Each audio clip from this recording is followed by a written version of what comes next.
Football মাঠে নয়, এবার রোনালদোর হাতে ই স্পোর্টস বিশ্বকাপের ট্রফি। প্যারিসে জমকালো সমাপনী অনুষ্ঠানে পর্তুগিজ মহাতারকাকে দেখা গেল একেবারে ভিন্ন ভূমিকায়। ই স্পোর্টস ওয়ার্ল্ড কাপের গ্লোবাল অ্যাম্বাসেডর হিসেবে রোনালদো মঞ্চে উঠে সোনালী ট্রফিটি হাতে নিয়ে নির্দিষ্ট স্থানে রাখেন। তার সঙ্গে ছিলেন ই স্পোর্টস ফাউন্ডেশনের প্রধান নির্বাহী রালফ রাইকার্ড।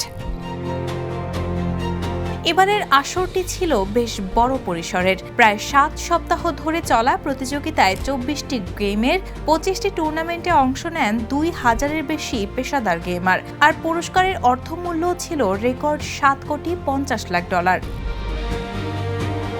রোনালদো 2025 সাল থেকে ই স্পোর্টস ওয়ার্ল্ড কাপের গ্লোবাল অ্যাম্বাসেডর হিসেবে দায়িত্ব পালন করছেন। ফুটবলের মতো ঐতিহ্যবাহী খেলাধুলার সঙ্গে ই স্পোর্টসের দূরত্ব কমাতেই তার মতো বিশ্ব তারকাকে যুক্ত করা হয়েছে। অর্থাৎ গোলের পর গোল নয়, এবার ভার্চুয়াল দুনিয়ার চ্যাম্পিয়নদের হাতে ট্রফি তুলে দেওয়ার মঞ্চেও দেখা গেল রোনালদোকে। Raihana Moon, the news. দেশে দেশে সবার সাথে দ্য নিউজ।